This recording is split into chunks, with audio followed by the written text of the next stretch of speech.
In America, we love products. We're lured by the clever advertisements, and we're suckers for product packaging. The vibrant colors and sexy shapes. And nothing is more important than the smell. I mean, who doesn't sniff a product before buying it? But if you ever wondered what chemicals are used to make your favorite products, keep wondering. Most manufacturers don't want you to know what's actually inside. In Latin, it's called caveat emptor. Buyer beware. I'm just trying to find out what kind of chemical they would put on a kid's pajamas. This information is considered proprietary to the company. Chemical used to manufacture many of the products that we use every day are never tested to find out if they're harmful. You as a parent even know that it was in a product you were buying for your child. That's actually the biggest problem of all. My blood contains 175 chemicals linked to cancer. This is a love story. A mystery. The chemicals that are in the environment that are in our everyday products end up in our body. A crime drama. Chemicals are not tested in the lab to ensure they're safe. They are tested on all of us. A wake-up call. In the 1960s, a woman's lifetime risk of breast cancer was about 1 in 20. Today, it's 1 in 8. For those who have cancer, everything that can be done by government. A disease that has touched the life of nearly every American. You're just dumping all this toxic stuff into your bloodstream. And a farce. I take offense when anyone would even insinuate that our industry, is supporting an increase in the body burden of chemicals. Where do you think we're headed? People think if something's in my shampoo or my toothpaste or my chair, surely someone is making sure it's safe. No one's made sure that it's safe. It's my story. A consumer warning this morning at Justice stores. But it could be yours.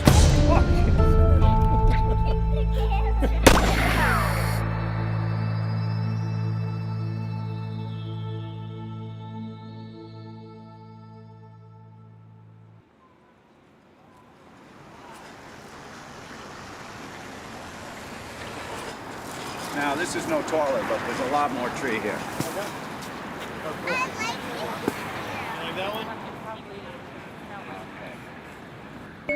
My wife, Heather, always looked forward to celebrating Christmas.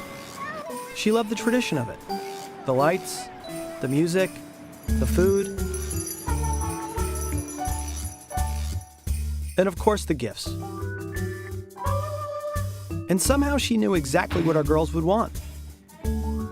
But now that she's gone, it's all up to me. Except, I'm not really a shopper.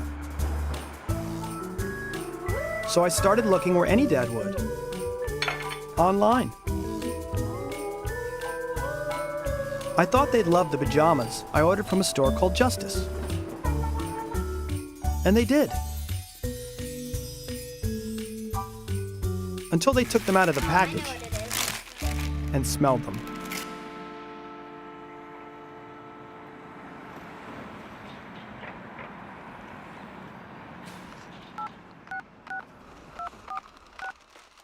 Hi, you've reached the home office of Justice. God, this thing stinks. Where we bring the hottest fashions to life for tween girls like me. Thank you for calling Justice. This is Devin. How may I help you? Hi. For Christmas, my daughter received a pair of pajamas. And when she opened up the package, we were overwhelmed by the synthetic odor. I checked the website. It doesn't appear that it has this fragrance, and I wasn't quite sure what it was. This is not something that I would be able to handle. Okay. It seemed like a common sense question to ask. I'm just trying to find out what kind of chemical they would put on a kid's pajamas. Okay, I actually can't give out that information. So I kept asking. That's information through our sourcing team, and I don't have that information to provide. So the sourcing team wouldn't want me to know if there was a chemical sprayed on a garment that's manufactured in China and sent to my 8-year-old? I even tried calling the factory in China that made them. Sweet Dreams Dreamy Soft Pajamas. 然后我买了回 But nobody at Justice seemed to know the answer. Justice understands its demographic very well. It's practically become a lifestyle brand for tweens. Justice is a billion-dollar company with 1,000 stores in the U.S. Do you know the company Tween Brands? It's on the New York Stock Exchange. I thought investors might get better customer service. I would like to purchase one share. This information is considered proprietary to the company. Gotcha. Justice for all, you could say. They don't. Hi, You've reached the home office of justice, where we bring the hottest... That's annoying. Then I left a bunch of detailed messages for the CEO. Hello, Mr. Redden. My name is Jon Whelan. I am a shareholder of your parent company, and I am now a disappointed customer. But he never called me back. Eventually, I spoke to the head of all products Justice sells. Ronnie Robinson? Hi, Ronnie. This is Jon Whelan. Oh, hi, John. How are you? Good. How are you? He assured me there was nothing to worry about. Every chemical that we use is, completely tested, and, our average customer's a 10-year-old girl. We make sure that everything we use is appropriate. Okay. Is there any way to find out what the chemicals are that they use on it? I'm not sure. Even if I ask them, that they tell me because it might be proprietary, so... Okay. Is there any way we can try to find out? Because It's not got anything nasty. What? Even if they came back and told you, how would that help you? Just curious. It's made overseas. They're using some sort of chemicals. You're not sure exactly which ones they are. I'd like to do my own diligence and find out which ones they're using. I can tell you 100%, and I can guarantee that it's safe. But you don't know what it is. How could you tell me you're 100% certain? Because we are in full compliance with all the government laws and regulation and our own testing procedure. I guess the only thing I could do is send the product to a laboratory and find out exactly what's in it. I guess you bought it. You can do what you want with it.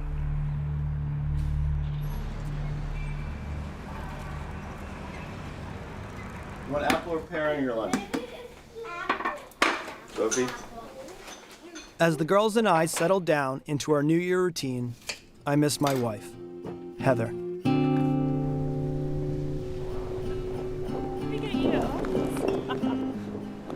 Here, take it. Just take it. It's on. It's recording. I remember coming home late one night. She was 8 months pregnant, and I heard a strange noise coming from the bathroom. I found her reading the label on every tube and bottle, and then tossing most of the products right in the garbage. At the time, I didn't give it much thought. But now that we're on our own, I understand. Heather was just trying to protect us. Won't you be seated, please? We are here today for the purpose of signing the Cancer Act of 1971. President Richard Nixon started the war on cancer by appointing a prestigious panel of scientists to examine the disease. For those who have cancer, they at least can have the assurance that everything that can be done by government now will be done. Over the next 4 decades, scientific panels have produced the president's report to identify chemicals that increase Americans' risk of cancer. Heather died from cancer in 2009. The same year, the president's report emphasized that cancer risks due to toxic chemicals were grossly underestimated, and that these chemical exposures are devastating American lives. A disease that has touched the life of nearly every American. In the 1960s, a woman's lifetime risk of breast cancer was about 1 in 20. Today, it's 1 in 8. That's a dramatic jump. So when you're talking about environmental causes of breast cancer, we're talking about a lifetime of exposures, not just, as young women, as, pubescent girls, as school-age girls, as toddlers and infants, even in utero. All those chemical exposures affect our lifetime health outcomes, including breast cancer.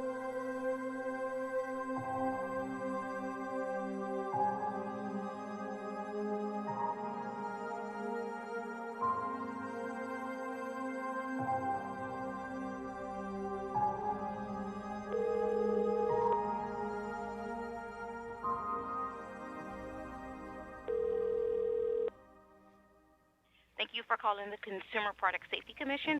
So I'm wondering, now you guys would regulate children's pajamas? Yes. Okay. So do you have a list of chemicals that a manufacturer would not be allowed to put into a children's pajama or clothing? No, sir. Okay, so from your standpoint, from the federal agency standpoint, these companies, they don't have to tell me what's in it, but they can put whatever they want in it, it sounds like. They don't have to tell you that. It's up to them. But we don't have any federal regulations stating that they could or could not. Only the manufacturer can provide that, or you would have to have the product tested. Gotcha.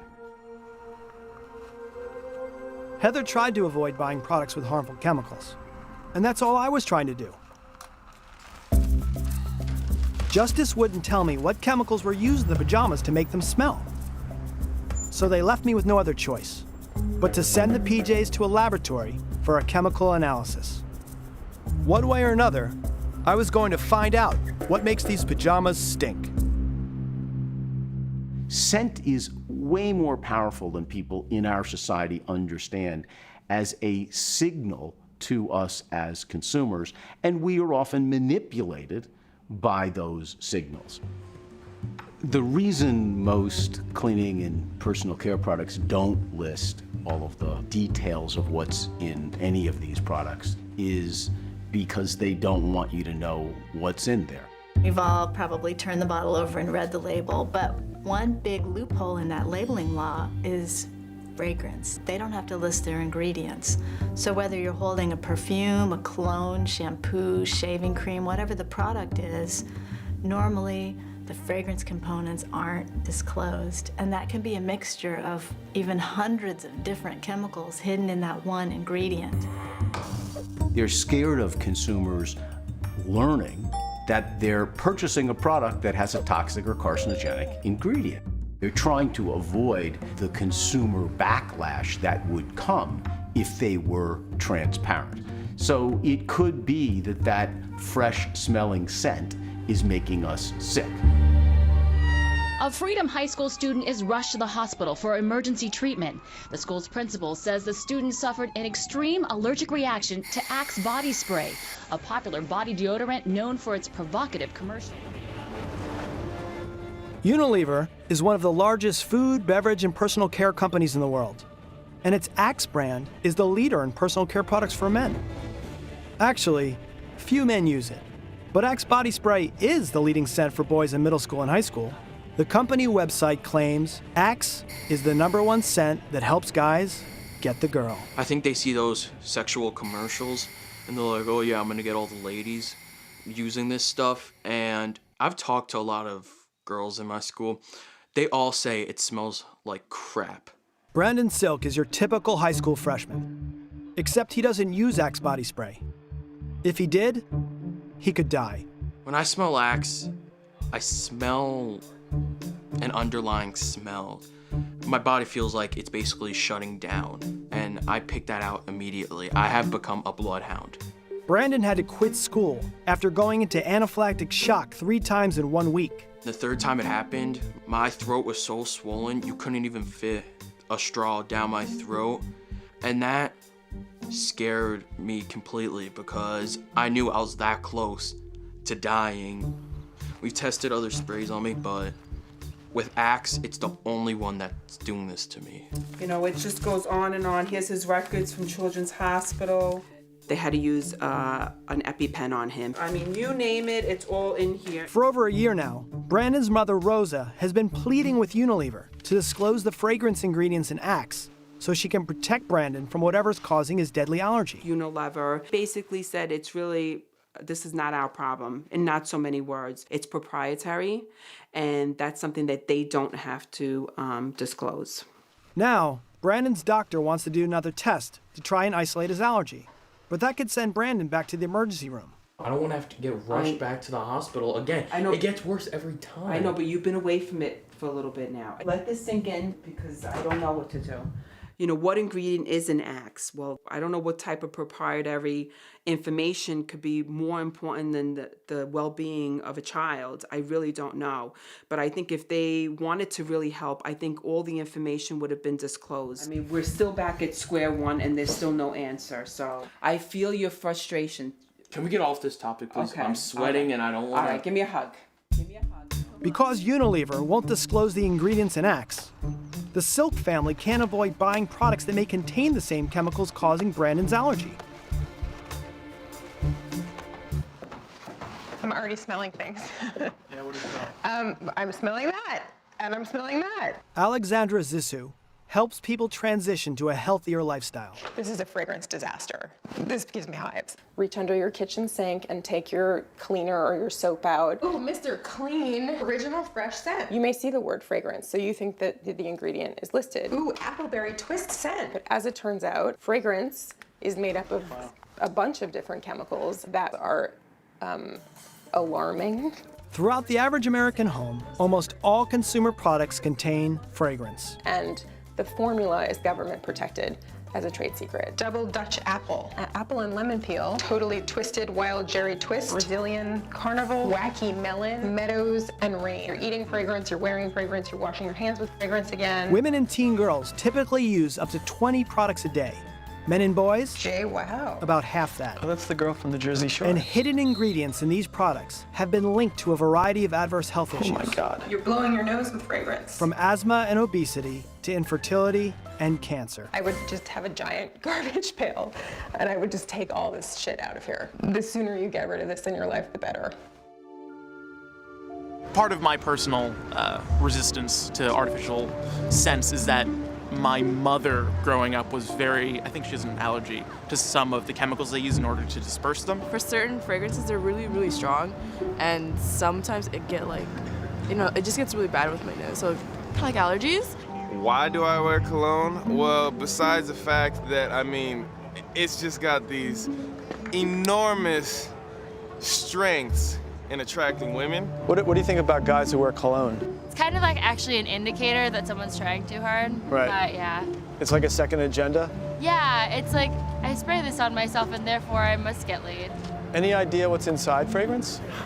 Alcohol, special formulas that are created by people in laboratories. Right. I don't know. Yeah. Did you know there's a loophole in the law? So if you see the word fragrance, it appears to be a singular ingredient, but it's actually used in lieu of disclosing, perhaps 100 different synthetic chemicals. I had no idea. How you doing? Just wondering if you had a second to give us your 2 cents on what you think of like perfume. Like a real perfume or the perfume of Jesus?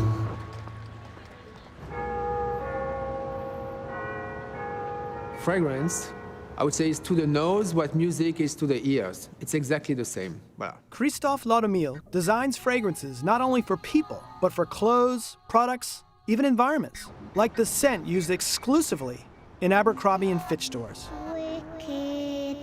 Here, Laudomil's signature scent is pumped out like music to provide consumers a unique shopping experience. Your nose is as important as your eyes, in fact, and usually it's always more important than your ears to decide, to feel, to remember, to learn. So all that is also influenced by the sense of smell. Modern fragrances like these are made from thousands of chemical ingredients, synthesized in a lab and designed to mimic natural aromas. In perfumery, you can use man-made molecules. You cannot extract the sea. There is no sea extract. That smells like you're on a boat. You have to recreate that. Okay. Some ingredients are so powerful, you dilute them just like a very strong pigment, you dilute it in white paint. So it's the same with ingredients. Some ingredients are extremely powerful. They can smell of sewage.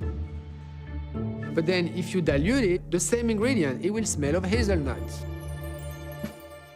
So it shouldn't surprise me that what I smell isn't real lemon or vanilla, but a concoction of chemicals manufactured for industrial distribution, designed to trick me. We have 3,000 raw materials. In some way, shape, or form, all 3,000 are on this floor somewhere. The ingredients that you'll find in any fragrance company are relatively the same. There's about 3,000 raw materials, and when perfumers are creating, these are building blocks as raw materials for them. Fragrance ingredients either come from petroleum or plants. A lot of the synthetic chemicals that are used to make these less expensive fragrances are derived from petrochemical feedstocks. And the reason for that is that they're a lot less expensive. We buy the natural chemicals, which are more expensive, of course, but derived from plant materials, from botanicals. Natural fragrance makers often list their ingredients on product labels. But if anyone did want to find out what synthetic chemicals were used in a fragrance, they couldn't. Companies can claim those ingredients as a trade secret. So the sense of smell is very, very secret because the industry kept it as a black box, but also because it's very, very complex to study. people are not educated to read formulas, and there is no intellectual property coverage or protection. Most fragrance companies couldn't patent their formulas, so they were recipes. There was a formula vault, looks like a bank vault. All the formulas are sacrosanct. They're held in that vault. Very few people in the organization were allowed access to them because they're recipes. And it's easy, if someone gets their hands on a formula, to reproduce that. Like the secret formula for Coca-Cola or the Colonel's recipe for Kentucky Fried Chicken? Recent scientific discoveries have added new and entirely different components. Fragrance makers can keep the chemical components and their scents secret. The result? Fragrances never known before. And thus, a great fragrance is born. Today, fragrance is a $100 billion industry and still growing. Whether a scent is promoted as a product feature or sold as a fine perfume, the truth is, most fragrance ingredients don't come from flower fields in France. They come from chemical factories in New Jersey. Perfume industry has been trying to maintain a mystique because fragrances have always had a certain allure of mystery and romance and creativity about it. And by transforming it into a chemical company with ingredient disclosure, that mystique is gone. The fragrance industry expressly said that they don't want consumers to know that the ingredients that are in Chanel No. 5 are some of the same ingredients that are used in their toilet bowl cleaner. They don't think the consumer is sophisticated enough to be able to make that distinction. There's a lot that goes into making a fragrance, and we get that. We're not asking for that. We're asking for what chemicals are used in our personal care products, what chemicals are used in our cleaning products, so that we can make educated decisions. But trade secrets aren't limited to perfumes, pajamas, and personal care products. Many industries say their ingredients are a trade secret in order to avoid disclosing that their product contains toxic chemicals. If you have an ingredient or a chemical in your product that a consumer can Google and find out that it is toxic or carcinogenic, well, you don't want to have to tell people that that chemical is in there. What's troubling is where these secret chemicals are ending up. According to an independent lab hired by the Environmental Working Group, my blood contains 175 chemicals linked to cancer, 210 chemicals linked to heart disease, and 196 chemicals linked to birth defects. But the most disturbing results of this study revealed all 10 infants tested had almost as many chemicals in their blood as the adults. We tested umbilical cord blood from 10 babies born in the U.S. We tested for more than 300 chemicals. We found 287 chemicals altogether. Everything from consumer product ingredients like Teflon and Scotchgard to flame retardants and fragrances to waste that comes from burning gasoline and garbage. The chemicals that are in the environment that are in our everyday products end up in our body. These chemicals get into the mother's body, slip across the placenta, and contaminate babies even before the moment of birth. And the fact is, each one of us, each of our children is born pre-polluted with hundreds of different chemicals from our everyday lives, from our everyday products. Of the over 80,000 chemicals circulating in commerce today, of high concern is a family of commonly used chemicals called phthalates. Found in everything from fragrances to cosmetics, pesticides to plastics, cleaning supplies and clothing. Phthalates are also members of a longer list of man-made molecules called endocrine-disrupting chemicals, or EDCs. Our endocrine system controls mood, growth, metabolism, sexual development, and reproduction, and relies on hormones for normal function. There is a class of chemicals called endocrine disruptors that actually mimic natural components of our systems, hormones in particular. And these chemicals can interfere with the function of those hormones by binding to the same sites in cells where these hormones normally bind and creating havoc if the exposure to those chemicals is happening in a way that interferes with the normal processes. Endocrine disruptors are synthetic chemicals that sneak into our bodies through the nose, mouth, and skin. and trick our endocrine system into mistaking them for real hormones. When you have a synthetic chemical that is a mimic for a hormone or does something directly to disrupt the activity of one of those signaling naturally occurring chemicals, you have a disruption, and that has downstream consequences. The intestines go ahead and take more calories. The pancreas secretes more insulin, and the ovaries and testicles that secrete our sex hormones are sensitive to disruption by these chemical signals that are mimics for the naturally occurring hormones in our body. Although most of us have never heard of endocrine disrupting chemicals, what do you think that pink stuff is? Chemicals. Why would you say that? The World Health Organization warns that exposure to EDCs represents a global health threat. These chemicals have been introduced into the environment without any careful testing for their potential effects on human health and on children's health especially. EDCs are rarely listed on product labels, so we don't know when we're exposed. And these chemicals are everywhere. The truth is, EDC exposure has been linked to infertility, birth defects, learning disabilities, and cancer. Unfortunately, it gets worse. Endocrine disruptors are proven mutagens, which means they can actually mutate our DNA.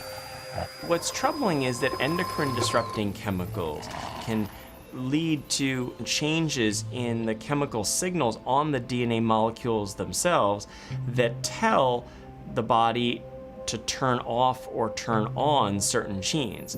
So a child born to a mother that had an endocrine disrupting chemical exposure can have health consequences that have nothing to do with the child's exposure, but relate directly to an endocrine disrupting chemical exposure in the mother. Because product manufacturers can use endocrine disrupting chemicals and keep that a secret from consumers,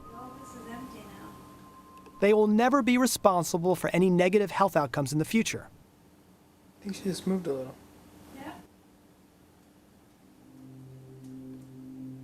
We are quietly becoming genetically modified by toxic chemicals.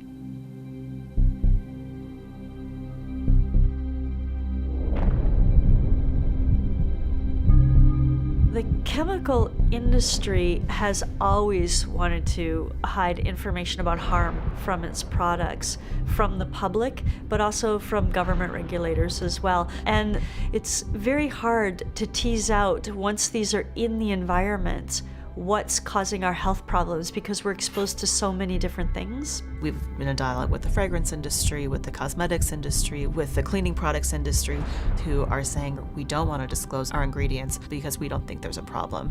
And they are looking at their one product or their one chemical and saying it's fine. What they're not doing, they're not looking at the variety of exposures that all of us are exposed to. Chemicals exist in mixtures, and it is next to impossible to figure out how two chemicals or three chemicals in that mix are working together in concert to create some type of chemical chaos.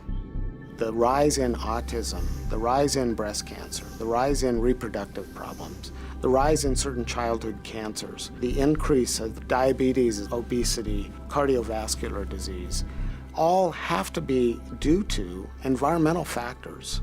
And if you map the increase of those diseases against the increased use and exposure to toxic chemicals, there's a pretty good match there.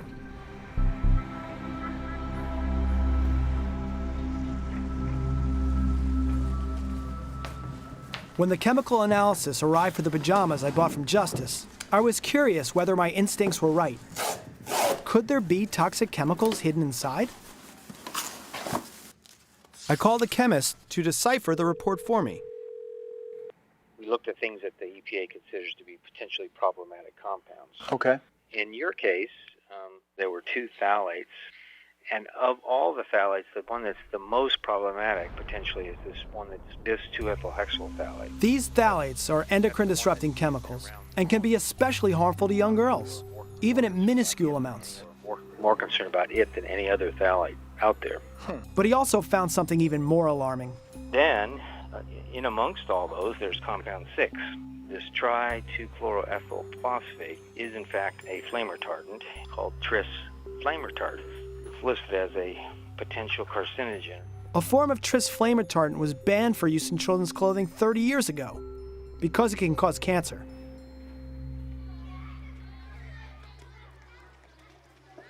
In America, foods, drugs, and pesticides are regulated. You may say they're not well enough regulated, but you really have to provide information because those are the things that go into our mouths.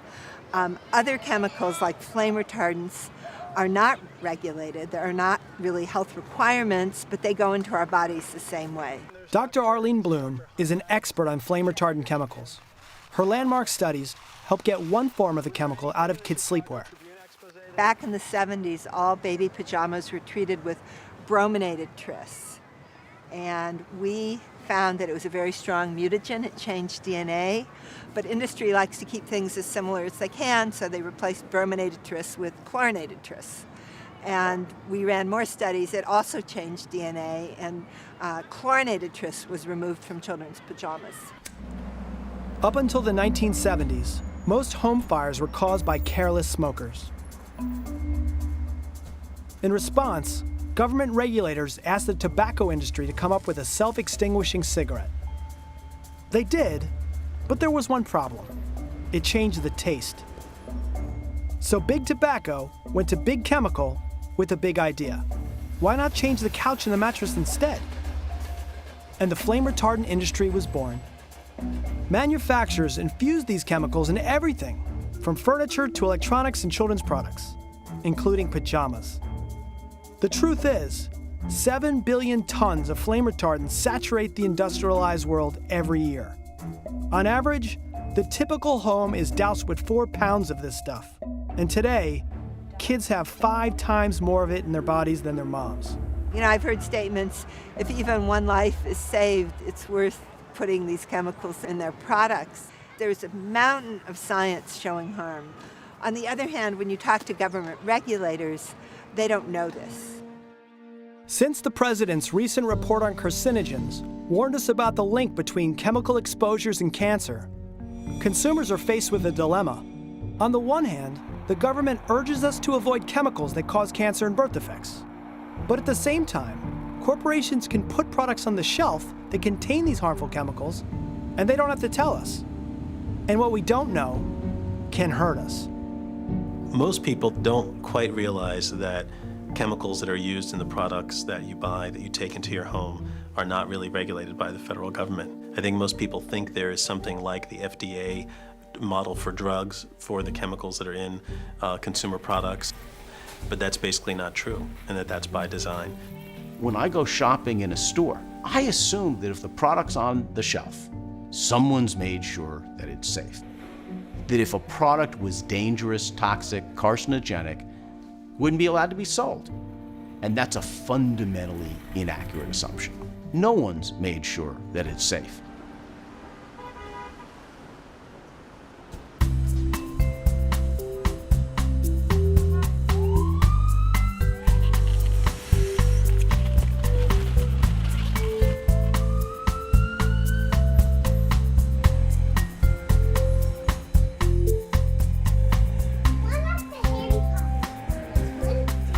We've been fooled into thinking that all the products in our homes are safe.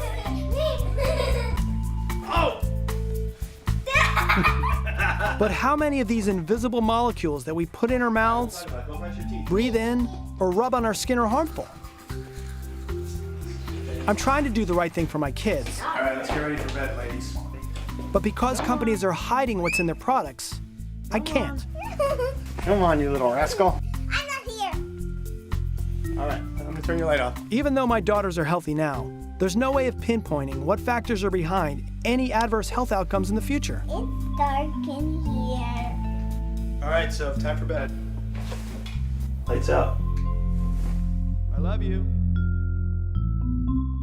My wife Heather seemed perfectly healthy. And then she wasn't.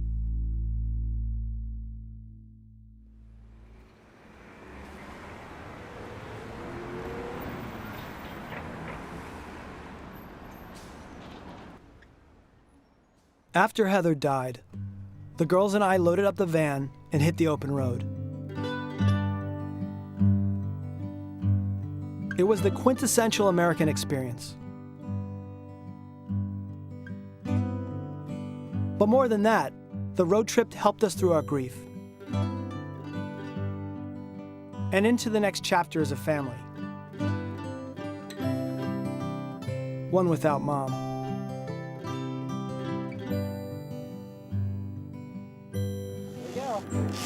Woo! All right. You might make it. Hey, good throw. It was in Minnesota, visiting the Mall of the Americas, that we discovered Justice, the store. And the girls loved it.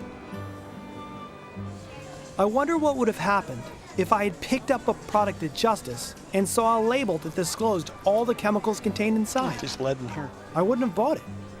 Would you? Maybe. But at the very least, we would have had the choice. The current system right now, chemicals are not tested in the lab to ensure they're safe. They are tested on all of us. That we are all exposed to mixtures of chemicals, some of which are known to be toxic, some of which have just not been evaluated for their health and safety. It's not okay to expose people to toxic chemicals and ask questions later. Now I know they are testing their products on us. But we aren't volunteers. We are guinea pigs. Yes, we are guinea pigs, and we pay a very high price for being guinea pigs, but the retailer isn't responsible, the business that makes the product isn't responsible. It's you, the consumer, that have to take responsibility for your own health. Clothing for 1,000. Brothers is the brother store of this clothing store for tween girls, whose name means equitableness. Aren. What is Justice? Justice, yes. A consumer warning this morning about some children's jewelry. About 137,000 pieces have been recalled for high levels of the toxic metal cadmium. The jewelry is sold at Justice stores. It involves 19 different... I've been trying to get a hold of Michael Radin, the CEO of Justice, since Christmas. I have a log of every phone call and message. I even FedExed him a letter that asks why he sells products that contain carcinogens and hormone-disrupting chemicals to tween girls. He never responded to me. When I found out that Michael Radin would be in New York to host the Justice shareholder meeting, I couldn't resist. After all, I owned exactly one share. Good morning, Jon Whelan, Net Return Investments. My investment thesis for Asana was very simple. I brought my two daughters into a Justice store, and within 30 seconds, I dropped about $300. Thank you. Can we get you to commit to take all the toxic chemicals out of kids' products? We don't really believe we have any. Well, you have cadmium. You paid a fine for that. We don't have any cadmium beyond. Ours are the highest standards in the industry. Okay. Well, you have phthalates. You have antimony. You have trischloroethyl, which was banned in the 70s. To be honest, I'm not a chemist. When I bought one pair of pajamas, your company wouldn't tell me what was in them, so I had to send it to a lab because you're not very transparent. And what did they find but a chemical that was banned in the 70s? Mm-hmm. I don't think that we, on all the products we sell, actually do a chemical analysis of every single one of them. Don't you think you should? No, I don't. You're selling to a 7-year-old girl. What if you're putting hormone?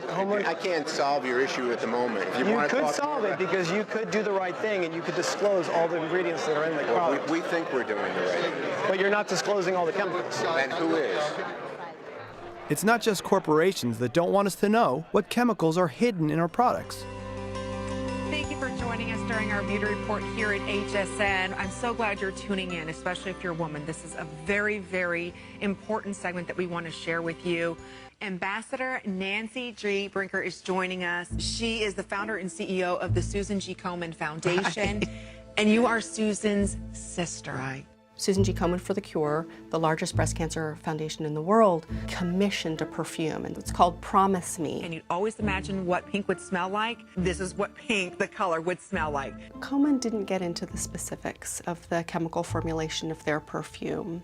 They really focused on how much money was being raised by their perfume. What's so nice about this is sometimes it's hard to find something to give to a breast cancer patient. They expect about $1 million would be raised by selling Promise Me. This is $59 and sold out on hsn.com. And we did find there were a number of chemicals of concern. Galaxolide and oxybenzone, as well as toluene, which is one of the toxic trio. For those of you, that might be suffering right now with chemo or radiation. Chemicals that are toxic and hazardous, chemicals chemicals which haven't been adequately tested for human safety, and chemicals which are suspected to increase a woman's risk of breast cancer. You're part of the promise now with this limited edition collection that's at a huge value. In essence, what they were saying is that the ends justified the means, that $1 million raised for breast cancer justified selling this perfume.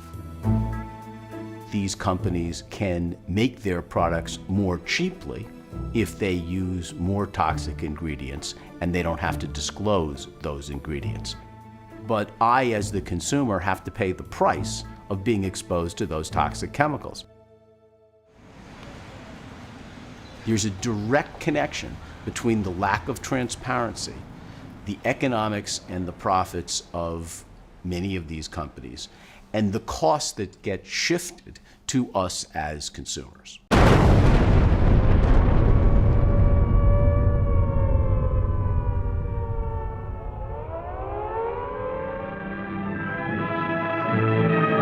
The chemical industry is a growing one, growing by leaps and bounds.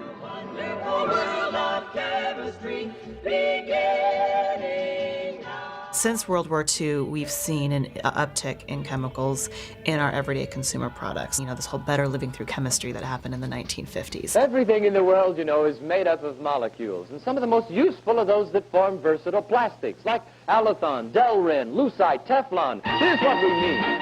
Oh, my. Molecules. There are plastics in your toaster, in the blender and the clock. But what happened is these chemicals were coming on the market and they were not regulated at all. On the door and in the lock. Through better living through chemistry, the benefits are largely ease of living. But the debate here is about untoward health consequences of uncontrolled exposure to chemicals that were never really regulated, I think, properly in the first place. The chemical industry was largely self-regulating until the 1960s, when Rachel Carson's landmark book, Silent Spring, alerted the public to the growing danger of toxic substances. And the modern environmental movement was born. The Environmental Protection Agency, number one interest besides... Among students? Yes. Under pressure from growing environmental groups, President Richard M. Nixon established the Environmental Protection Agency. And reining in chemical manufacturers was a top priority. We often do not discover how harmful a compound can be until it has become a commonplace item in our everyday life. EPA leaders like Russell E. Train sought fair but firm toxic chemical regulation. And again, we find ourselves engaged in an extremely difficult and drawn-out struggle to protect the public from a hazard to which it has already been exposed, while at the same time trying to avoid putting people out of work or out of business. The result was sweeping legislation intended to protect people from exposure to toxic chemicals. President Ford has signed into law the Toxic Substances Control Act, long sought by environmentalists, giving the Environmental Protection Agency the central authority to have chemicals tested before they're put on the marketplace. In theory, TSCA was a hard-won victory for American consumers. In reality, the chemical industry was the real winner. The Toxic Substances Control Act is the law that was supposed to regulate chemicals, but TSCA really never got off the ground. And TSCA grandfathered in a set of chemicals that it made it very hard to regulate. So that means at least it's legal to use in this country over 80,000 chemicals. How do you begin to sift through those to identify the ones that are problematic and restrict them? TSCA also secretly put consumers in harm's way by limiting the ability of the Environmental Protection Agency to do its job. The law has not given EPA the authority it needs to identify chemicals that may be problematic. And secondly, even where we do get information that indicates a chemical is of high concern, EPA lacks the authority to regulate that chemical. To make matters worse, TSCA offers the chemical industry and product manufacturers that use the chemicals another important perk: secrecy. One of the major problems with the current system is the secrecy about chemicals. So it's not just that they're not being regulated, but in many cases, their identity, the identity of the chemical is secret. And that's not very usable information for most people. Who is that? Yeah, this is how I can see you. And mirror. Although Heather was diligent about reading labels as a precaution to protect our girls, Americans can't avoid chemicals that aren't listed on the label. The truth is, the EPA estimates that there are 17,000 secret chemicals in commerce today, and this secrecy is taking its toll. I think the book is the Berenstain Bears called the Trouble with Secrets. What's the opposite of secrets? Not secrets. And what's a word that means not secrets? Truth. That's right. So which would you rather have? Someone tell the truth or tell the secrets? Truth. Truth. Me too. One of the problems with the current system is we used to be the best for health and safety issues, but when it comes to product safety, we're now not really anymore. Europe is. And my favorite example of this is the Katrina trailers. After Katrina, you had all these people housed in these trailers that FEMA bought, and the trailers had plywood and pressboard that was made in China, and it off-gassed formaldehyde at levels that were very dangerous. This Chinese factory made one set of wood that was low formaldehyde for the European market, and actually for Chinese markets, because the Chinese regulations were tougher than ours, and they made the dirtier one for the American market. And this is leading to this perverse scenario where we're beginning to exhibit the signs of the third world country, where we're the dumping ground for the products that the rest of the world is increasingly saying, actually, we don't want those. The European Union banned 1,100 carcinogens and reproductive toxins from their products. They've taken a much more progressive stance on chemical regulation in the EU than we have in this country. We have U.S. companies that provide disclosure in Europe or safer formulas in Europe, but continue to not provide disclosure and provide less safe formulas in the U.S. They're going to have to sell that product somewhere, so they're going to start to sell that here. So we're going to be the chemical dumping ground. Made in America should be a positive thing and not a warning label. The chemical used to manufacture many of the products that we use every day, cosmetics, personal care, cleaning agents, are actually never tested to find out if they're harmful. Isn't that correct? The industry conducts an extensive evaluation of their products, but FDA does not get to see any of that information. Doesn't that cast amazing doubt on the ability of the regulatory system to actually protect the public? Senator, at FDA, all of our products that we approve are based on data and studies by that particular manufacturer. But doesn't that bother you? That's my point. You don't seem to see the connection here.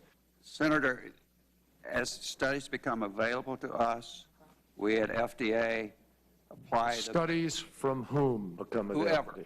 If they've been Now, the only studies you're getting right now, have you asked for studies from independent sources? We don't normally ask for independent. Then you don't protect the American people if you don't ask for them, if you don't look beyond what's handed to you. So it's not a safety system. It's a marketing system that's in place to try to assure the American public that everything's handled and you don't have to worry about this, so we can keep doing business as usual. And unfortunately, business as usual is continuing to use the same toxic chemical formulas that they've been using forever.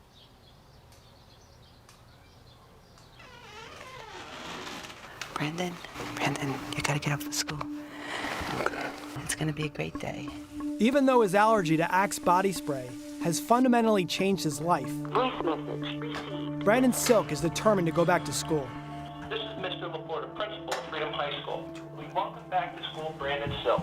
As you may remember, Brandon has an extreme and life-threatening allergy to Axe body spray. Once again, I am asking all of our Freedom family to please refrain from using Axe body spray while attending school. Like right here I have to hit, because that's where she hit me every time. Okay, let me see you do it for 5 seconds. Please. All right.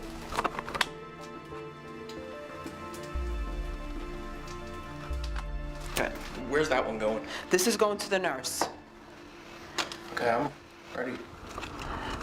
I just want to talk about if you remember all the protocols for today. I know my emergency routes. Okay, you have your phone? I have my phone. I'll text you if I feel anything going wrong. Okay. I'll text you and go right to the nurse. Only worry if the nurse calls you, okay? Okay.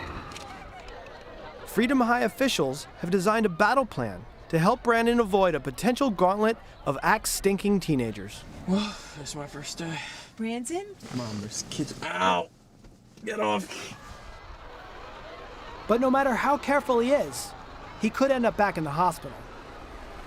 Or worse. God, just cut him a break, please.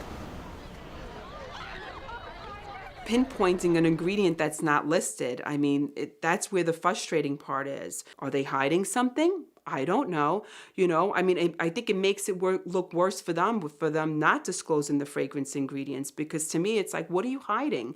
What could be in the makeup of the fragrance? It's proprietary, please. I mean, come on. It's not just the mixture of fragrance ingredients that are hidden in Axe. It also contains chemicals like 1,4-dioxane, a chemical the EPA classifies as a probable human carcinogen. So I started thinking about my kids at school. What are the long-term effects of hundreds of students spraying Axe and the sense off gas is recycled through the school's heating and cooling system all day, every day, along with a ton of other chemicals? I feel that he is a canary in a coal mine.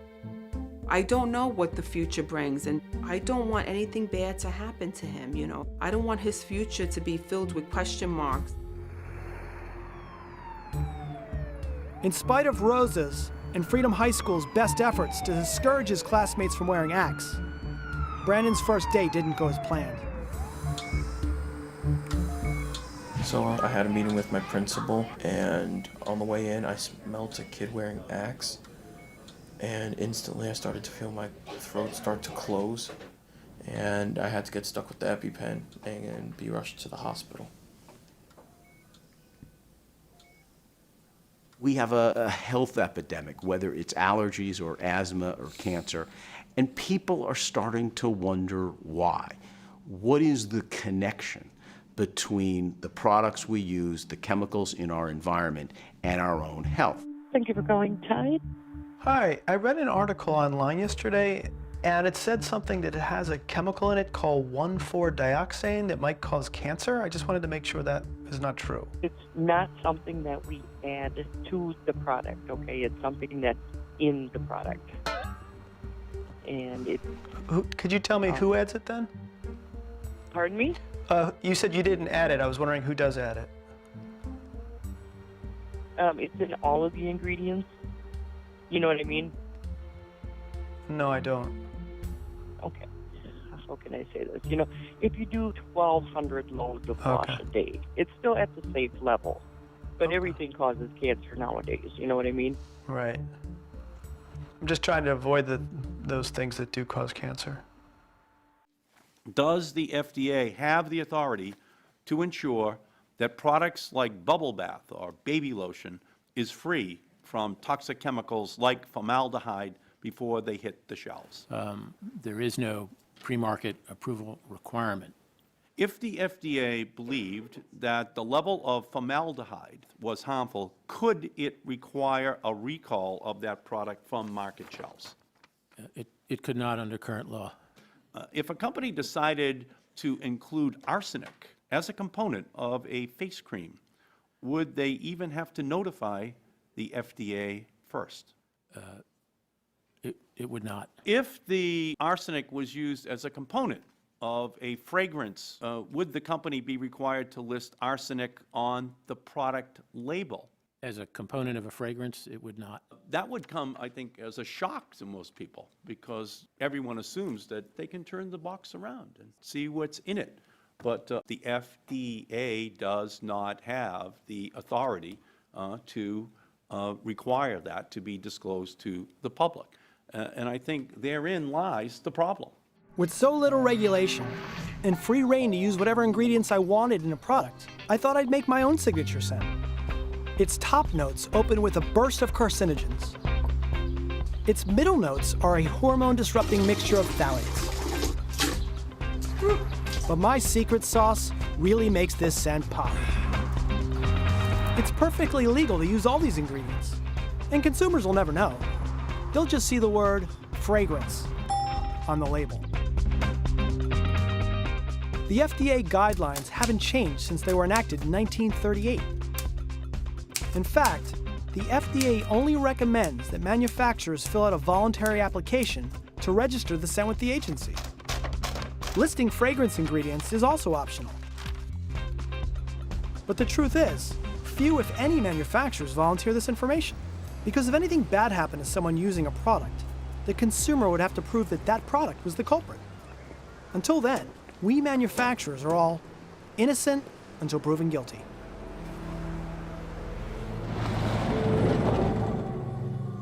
As crazy as this seems, it's not just consumer products that use trade secrets to hide toxic chemicals. Hydraulic fracturing, or fracking, is a process to extract natural gas from underground rock. Fracking depends on billions of gallons of water, infused with a toxic stew of chemicals to release the trapped gas. Like fragrance, manufacturers of fracking mixtures claim the ingredients as a trade secret. But what's troubling is that fracking fluids and fragrance share many of the same toxic chemical ingredients. The truth is, it would be completely legal to bottle fracking fluid and sell it as a fragrance. And fracking companies could pump fragrance down a well to extract shale gas from the ground. Who knows? Celebrity fracking fluid may be the next frontier in product endorsements. Awesome. Thank you. Picture? Sure. The chemical industry has gotten away with producing billions of tons of chemicals without doing safety studies, putting them out into the environment, putting them into products that are all around our homes. And it's up to essentially the consumers or the government to prove that these substances are dangerous. So basically, we're living in a toxic soup, and it's a giant experiment on human health. You know, the challenge is it's very hard to definitively prove that specific chemicals have caused specific diseases, and this is not unique to breast cancer. So even in the absence of watertight cause and effect, incontroversial human data, there's enough data to indicate that these are serious chemicals of concern. We believe it is imperative that we really follow a precautionary principle. The precautionary principle is the idea that we wear our seatbelts even though we don't know if we're going to get in a car crash that day. And why do we do that? Because taking the action is easy and the consequences could be very severe if we fail to take the action.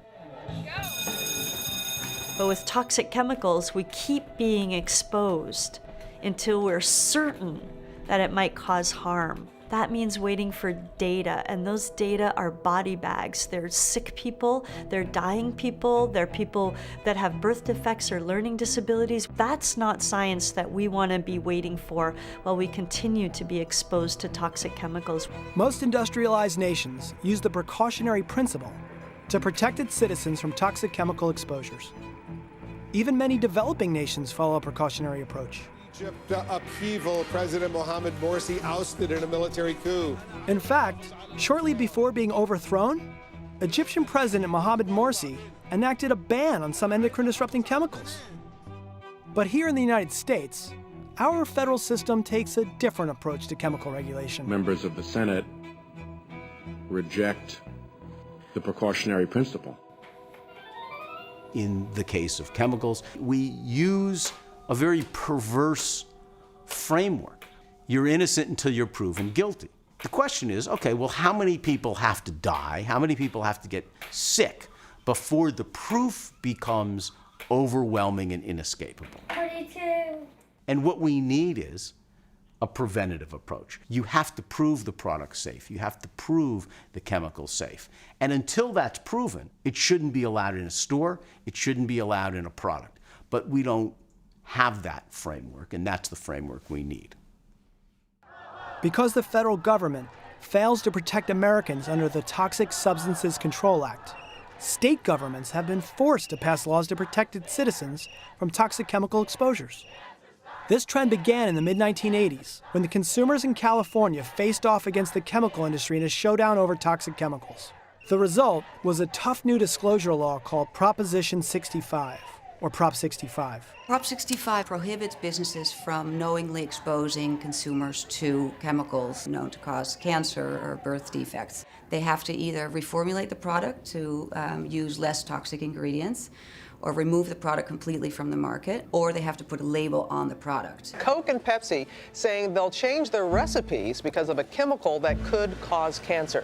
Yeah, so Coke and Pepsi announced that they're going to change the formulation of the caramel coloring that they use in their sodas to avoid putting a cancer warning label. A consumer group found a chemical in there that has been linked to cancer in animals. That's the good thing about Prop 65, right? It puts, the burden and the onus on the manufacturer. So as soon as Coca-Cola has to put a cancer warning on their main beverage, their Coke, then they're going to reformulate the product. Coke says that there has never been a problem in terms of cancer from this caramel coloring, but they want to make the change to avoid that warning label. The idea with Prop 65 was that the state of California, once they've identified that something causes cancer or birth defects, you're required to warn people before you expose them to it. And it has had an impact. If you have to put that warning on a consumer product and there's another product that doesn't have the warning, that actually has an impact. I think if companies had to list what's in the products, it would change the industry, because once consumers know what's in the bottle, they start changing what they buy. Suddenly, manufacturers imagined a doomsday scenario where consumers actually knew what chemicals were in their everyday products. Shampoo, conditioner, deodorant, toothpaste, moisturizer, hand sanitizer. Like, you pick up a product and you don't really even think about that you're using yet another product. And each one of those products has 15 or 20 synthetic chemicals. Your body burden's enormous. You're just dumping all this toxic stuff into your bloodstream. We find known human carcinogens, chemicals that cause reproductive harm, hormone disruptors. Are they safe? Absolutely not. They say it's just low levels of any given toxic chemical. Just a little bit of carcinogen in the baby shampoo, a little bit of lead in the lipstick. But those low levels are adding up every single day. But instead of reformulating to make safer products that could cost a little more, the industry opened up a new front on the war on cancer. But this wasn't a fight to get carcinogens out of products. It was a fight to keep them in. The industry foot soldiers in this well-financed campaign come from organizations called trade associations. These trade associations represent corporations intent on repelling any chemical regulation. The biggest problem with Washington is just the special interest money that corrupts the process. And it's most embodied in the American Chemistry Council, the trade association, which almost acts like a political party, a fierce little, a communist cell or something. The American Chemistry Council, or ACC, is one of the most powerful trade associations anywhere. The ACC spends hundreds of millions of dollars to influence public opinion, fund political campaigns, and underwrite aggressive lobbying efforts, all to avoid regulation that would impact the profits of the largest chemical companies in the world. These companies, have it down. They're going to do whatever it takes to feed their bottom line. And of course they're going to lobby against any kind of legislation that's going to legislate that they have to stop. They don't want to. The trade organization has become the representative to say things that the companies, I don't think, would dare to say, because a lot of times it's untrue, and it misrepresents the harms of chemicals, and it hides important information from government regulators as well as the public about how to protect themselves from these chemicals. When I heard there was a hearing in my own state about banning carcinogenic flame retardant chemicals in children's products, I was curious if lobbyists would show up to block legislation intended to protect kids. The American Chemistry Council, they deploy people to all kinds of state capitals, and sometimes they hire local lobbyists whose job it is to try and push back on this stuff. They are in every state house, in every hall of Congress we go to. They are there. They have a lot of money. They're pouring a lot of this money into making sure that they are never regulated. And when we do pass laws, they are there the next year trying to get that law off the books. Testifying on behalf of consumers were world-renowned scientists, pediatricians, even firefighters. And then there was Steve Rosario, a lobbyist from the American Chemistry Council. What type of evidence would be compelling enough to the American Chemistry Council to prohibit the use of a particular chemical? Not being technical, I can't answer that question, but again... Don't be technical. If there are peer-reviewed scientific studies, if there's testimony from the medical community and others saying this stuff is toxic, it's hazardous, especially to kids, is that a reasonable standard? If the information is sufficient to show actual causal harm, we believe that whenever you ban a chemical or product, that is a very drastic proposal. Why is that drastic?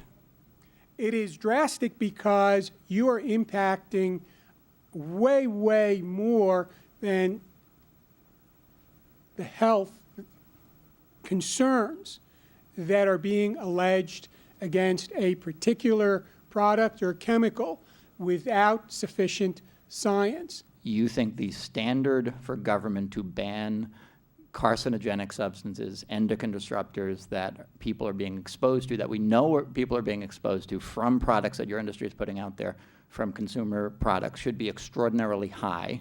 But you're not articulating a standard other than to say that it ought to be virtually certain, if not certain, that it's actually causing the harm before we ban it. The Toxic Substances Control Act, TSCA, which I'm sure you're well familiar with. How many chemicals has the federal government banned under TSCA in the 30-some-odd years that it has existed? I believe the number is 5. 5. I would not believe for a single moment that there are 5 out of 80,000, only 5 out of 80,000 that are problematic. Chemicals are a part of our everyday life. They're all around us. They're a necessity. But some of them hurt people.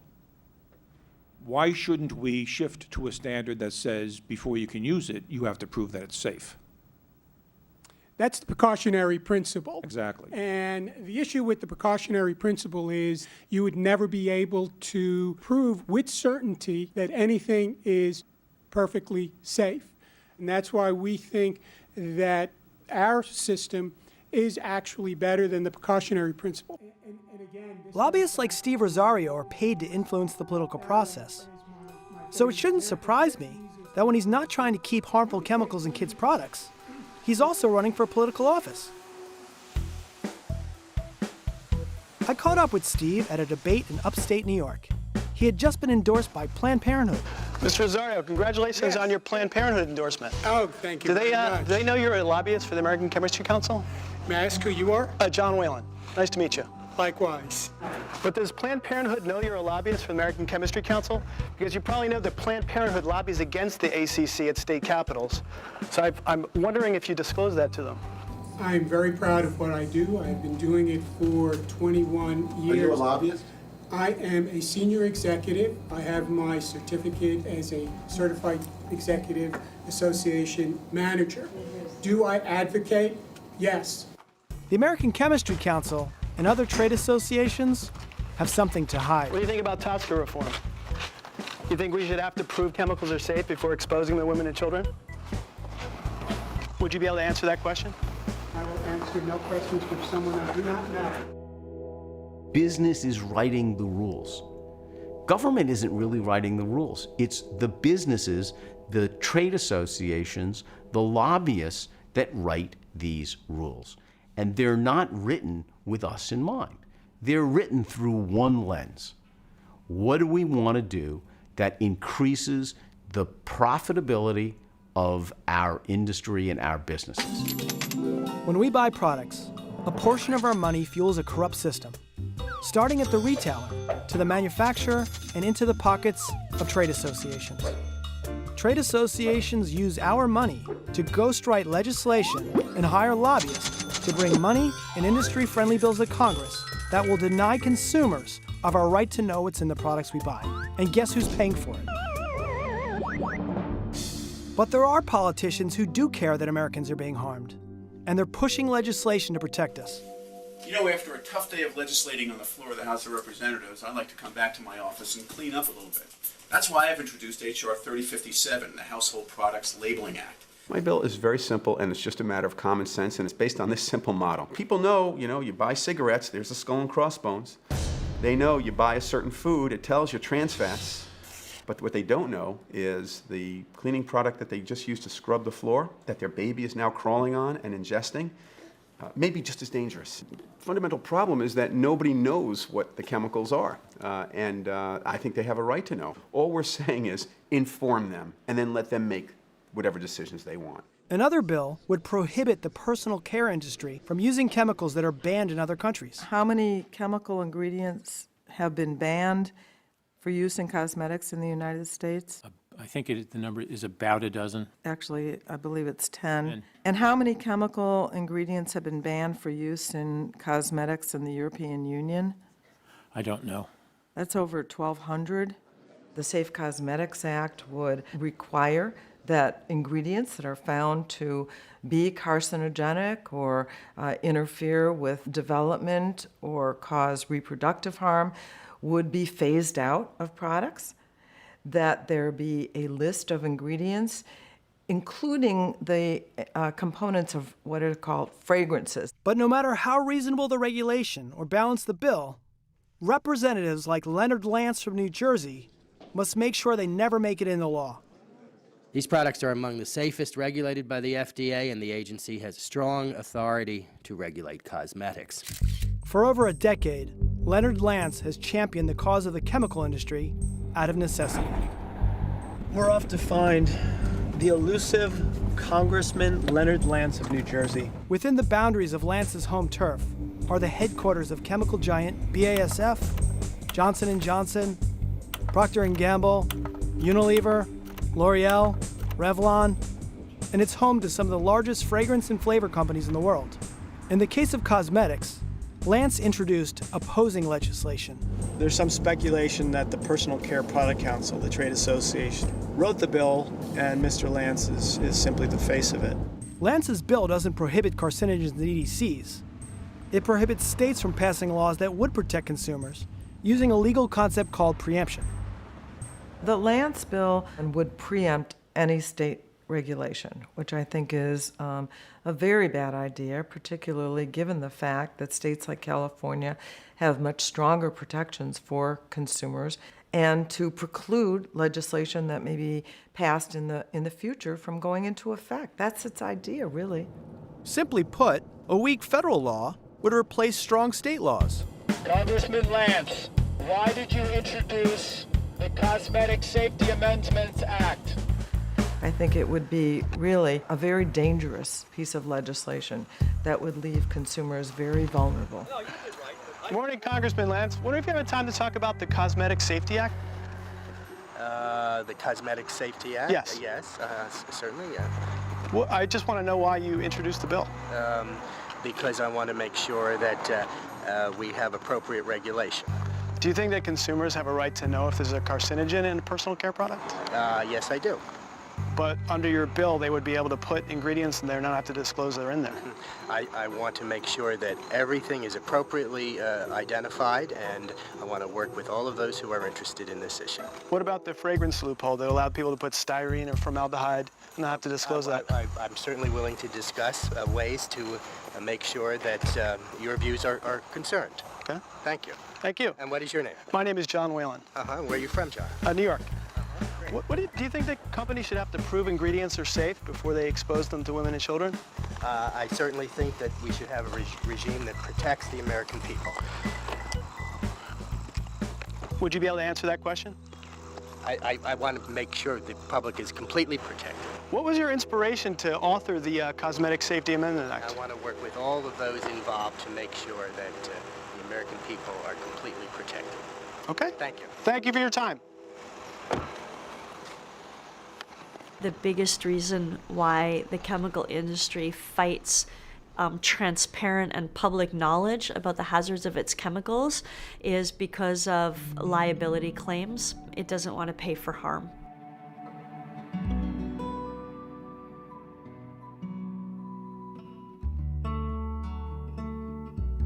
I think of my life with Heather all the time.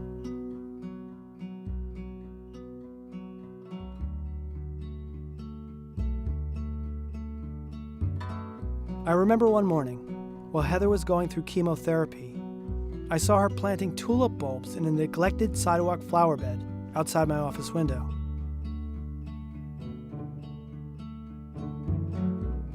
That's what she always did.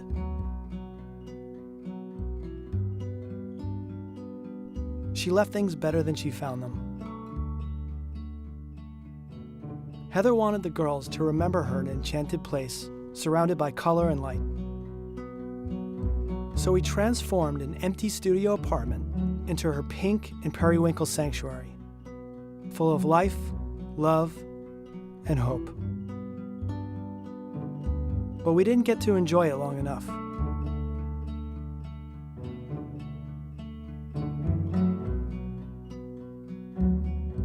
Heather died here 6 days later. We were all by her side.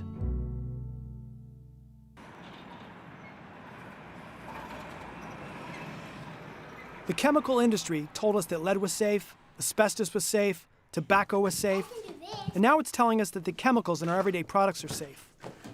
But if these chemicals are safe, then why is industry so afraid of disclosing them? We have in America just a broken system. And I think that it will have long-term negative consequences for us as a nation. I think that the lack of regulation, the lack of responsibility, will make us a less competitive and successful country. The Toxic Substances Control Act, the 1976 law that was supposed to keep us safe from toxic chemicals, may be doing the exact opposite.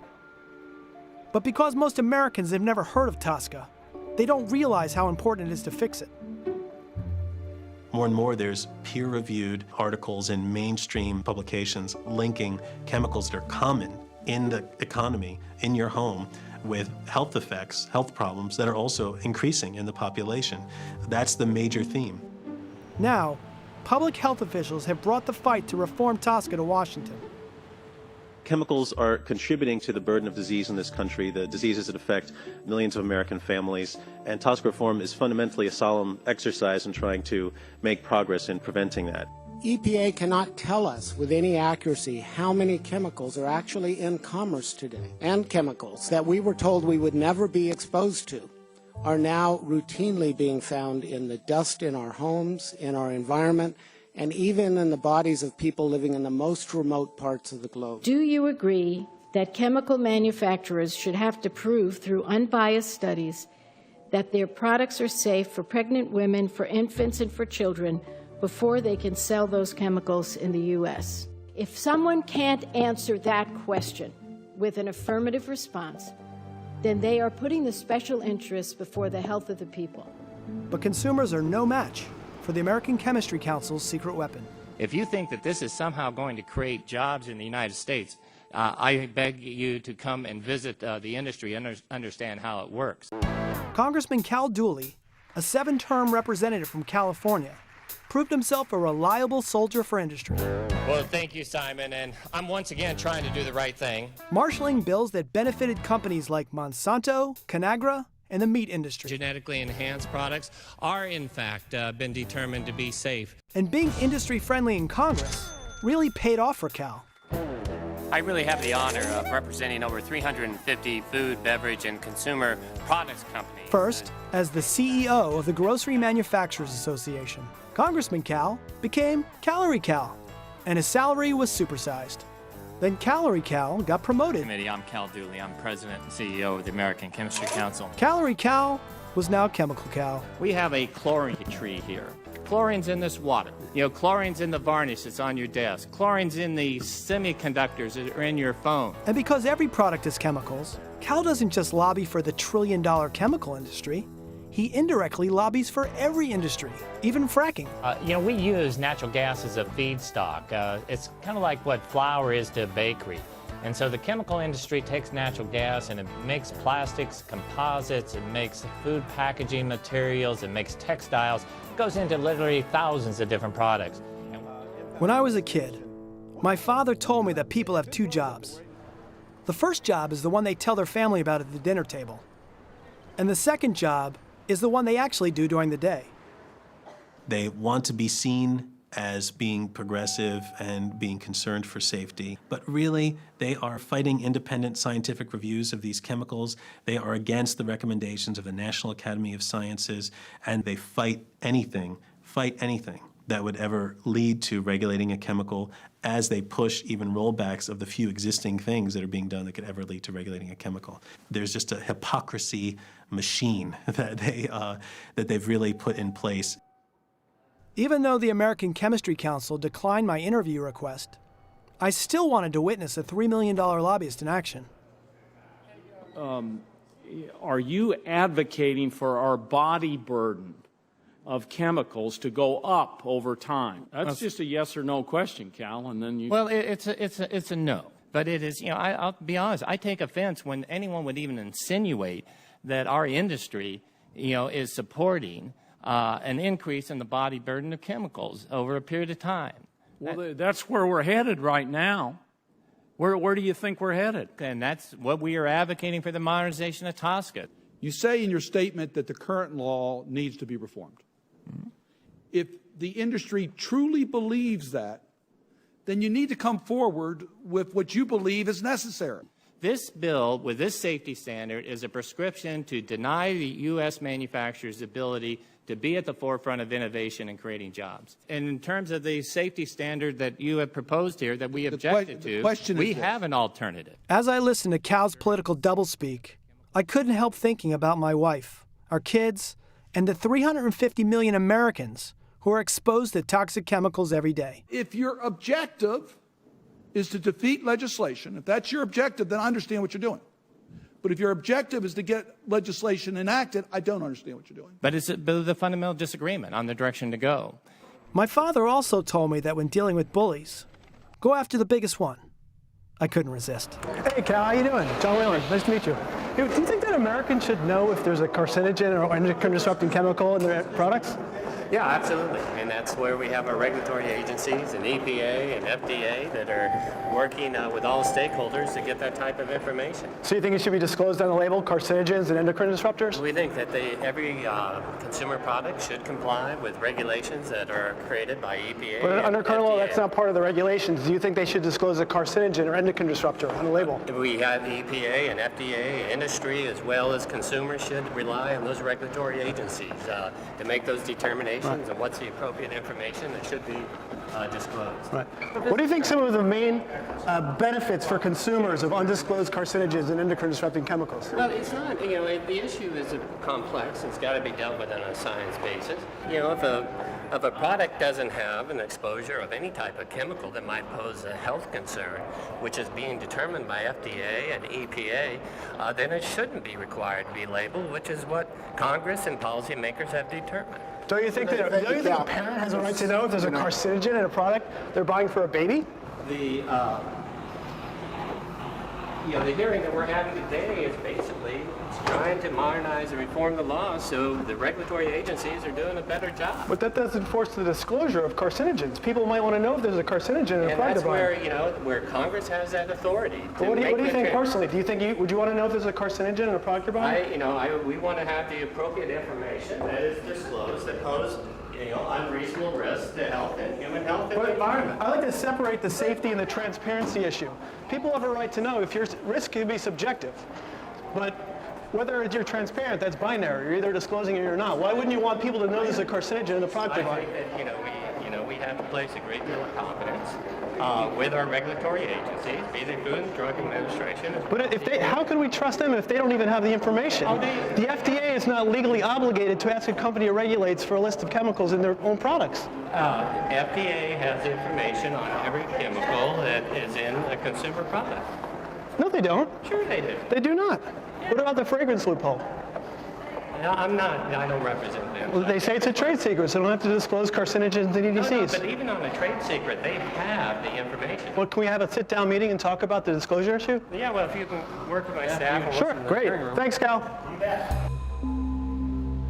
Industry wants to have it both ways.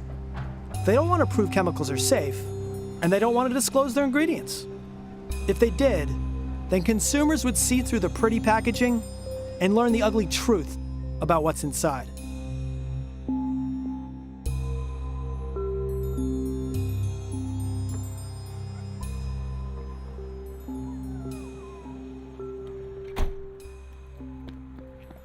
I think we still do have somewhat of a mindset that if this were a big problem, We would be seeing lots of people dying, to put it bluntly.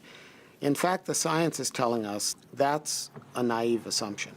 Chemical exposures and other environmental factors can result in changes that do dramatically affect our health in ways that are serious and don't kill you, but they certainly affect your quality of life for the entirety of your life.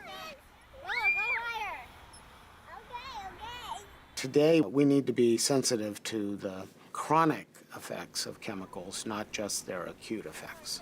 Willow, if someone made a movie about you, what would you want them to know? Everything. Such as what? And how awesome her is. Oh, jeez. The camera.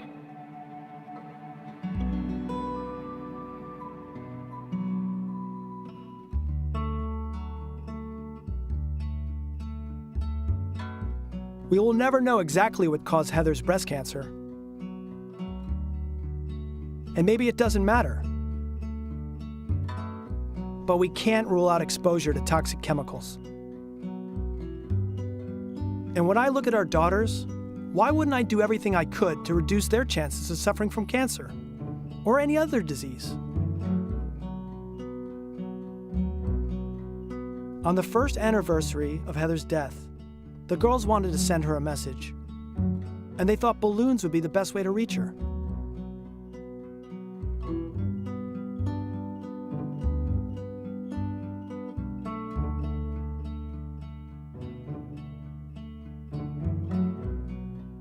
Today, even though Heather's gone, the flowers she planted always come back.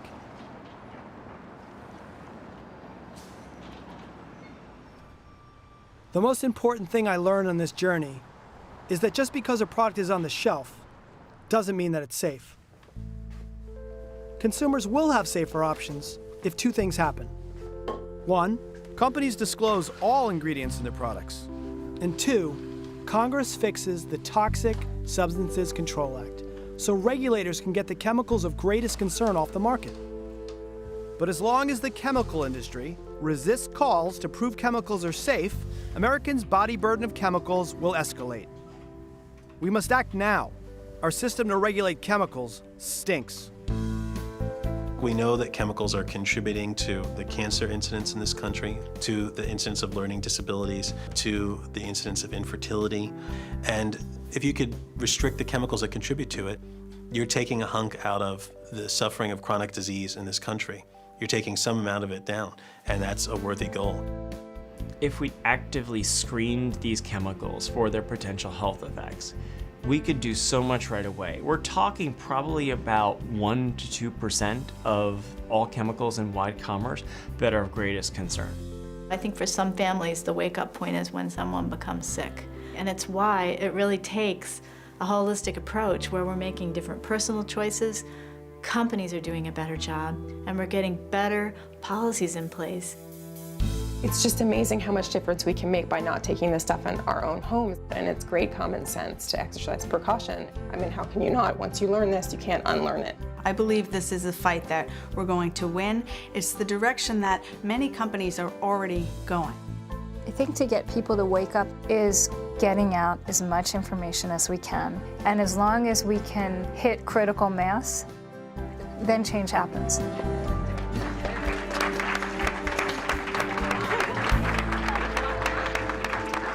When I look back at the time I shared with Heather and what I learned from her, I know I can't hit the reset button, but I can follow her lead and do the best job possible to raise our girls to be aware, loving, and strong, just like their mom.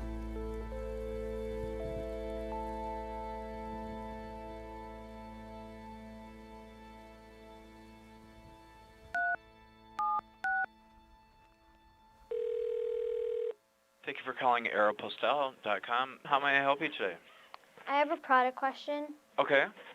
I'm looking at the kids' polka dot fleece sleep pants. I was wondering if you use flame retardant chemicals on them, and if you do, which ones? Okay, all I'm seeing here is relaxed fit, flame resistant. It doesn't say anything about any type of chemicals. Does that answer your question? Not really. I don't think that's something someone would normally put on their website. Is there any other way I could find it out? Well, let me see here. Can you hold, please, while I try to find out that information? Sure. And now I'm on hold.